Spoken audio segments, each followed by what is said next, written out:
I get it. You hate doing returns, and they're not fun, they're not glamorous, but you have to come to terms with that they're just a part of doing business. I don't care if you're brick and mortar, I don't care if you're e commerce. Either way, returns are a part of your business. And here's the good news: returns can also be a hidden gold mine. They could save you thousands of dollars in revenue on a single product if you just start paying attention to them. In this video, I'll show you 3 ways to do that. But first, I'm going to give you an example of how that can be broken down. First thing you want to do is go to your returns dashboard. Go to the returns overview. Here's one fee I want you to look at: the returns processing fee. You're going to take the units of the return processing fee, multiply that by your sale price. The outcome of that becomes your opportunity fee. That's how much you're missing out on margins. And keep in mind, this is just a conservative number. This is just your units times your price. Doesn't include any additional fees, anything like that. If you want to include fees, you could add an extra $15. I'll do a quick example. Let's say you have 8,000 units selling at $30 per. Let's say you reduced returns by 2%, right? That'd be 160 less. So you have 160 units that you are paying that returns processing fee on. Let's say your sale price is $30. You multiply that, you're easily saving thousands of dollars. That's $4,800 just between those two. And if you add for the extra, say $15 in fees, you're going to be totaling $7,360 that you're paying outright, that you're just losing from your bottom line. I can help get this back for you for only $1 a month. If you'd rather do it yourself, I'll get into the 3 methods you could use to reduce returns on your products. Method number 1 is designing for quality. So let's think about this all together. You have a product, right? And you talk with the manufacturer. There are a couple things that you want to change. Let's say you want to change the color. We'll go to pencils. I do pencils a lot on this channel as examples. Let's say you're selling pencils and you want to sell a pencil with a different color, right? It's not yellow, it's purple. That's your pencil, that's your brand. It's purple pencils. And the good part about that product design is it's so easy to manufacture. The only thing you're changing when you're jumping from yellow pencil to purple pencil is the dyes that you're either putting it in, soaking it in, spraying it with, and that's super easy to change. If you're, say, making a pencil with a V at the bottom or at the top, so you actually have 2 erasers. So it starts up from one and it splits off into a fork and you have 2 erasers instead. That is a nightmare to manufacture. Pencils are used to manufacturing on a line where they have rollers and they just keep rolling down the line. If you have that V, they have to start sliding and they're not rolling, which means coatings might not get pressed as evenly. New equipment needs to get made. So there's a level to this where you can design your product for the manufacturability and make it easier to produce so you have less issues. You could also do what's called an FMEA, a failure mode and effects analysis. How many ways can your pencil break? How many ways can your product fail, not only manufacturing, but in the eyes of the customer, in the shipping process? There's a lot of different areas you want to think about perceived misuse. How is a customer going to use my pencil?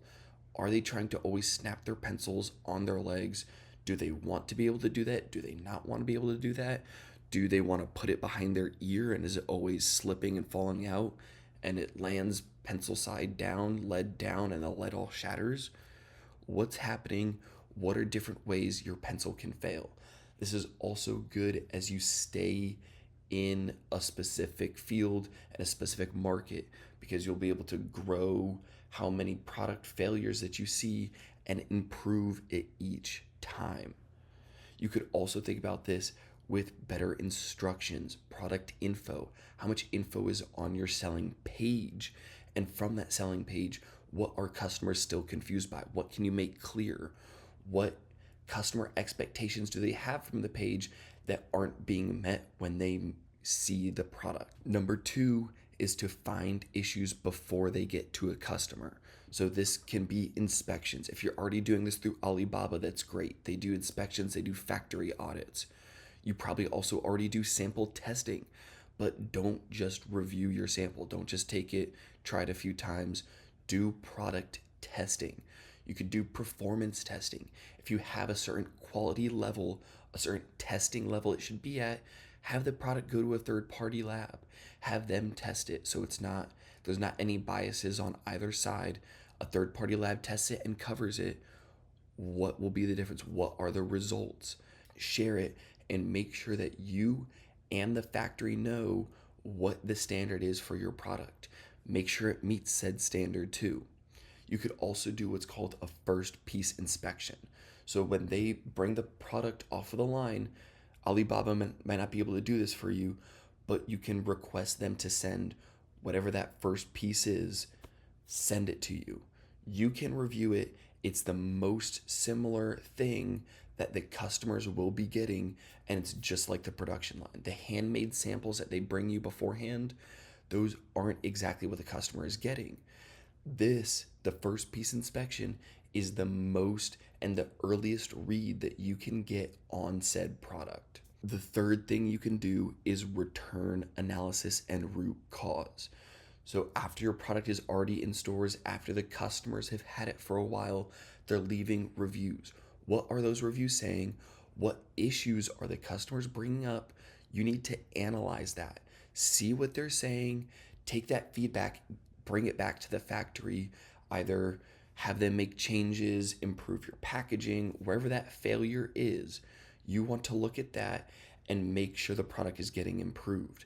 Where people mess up is not asking for the corrective action plan. That action plan details exactly what they did on the assembly line, in the manufacturing process, in their sample vetting process to fix the issue. And if they might give you just a cap already. Make sure you really look into that. Make sure if they're not just fixing the root level cause, they're not just saying, oh, this pencil wasn't sprayed right, we're going to spray it better next time. Don't accept that. Make sure you go into what's called a 5 why analysis. It doesn't have to be exactly 5 whys. I made another video on this, but briefly, I'll mention you want all 5 reasons. So when something fails, ask why. Ask why again. If it failed on the assembly line, why did it fail on the assembly line? The paint chipped. Oh, the paint chipped because it wasn't sprayed right. Why wasn't it sprayed right? It wasn't sprayed right because we didn't have the right equipment. Why don't we have the right equipment? You want to do multiple analysis of this and figure out why. If they're just giving you that first level of why, they're not fixing the root cause. If you want help breaking this down, breaking down samples like that, if you want help breaking down corrective action plans, pushing the vendors to create the better product and make sure that your customers aren't having the same issues over and over again, reach out to me. I have a school community I'm going to put in the description below. It's for $1 a month, and I will help you save thousands by reducing returns. Also, check out these other 2 videos I made of breaking down Amazon products. This is exactly how I look at reviews and how I tend to fix products.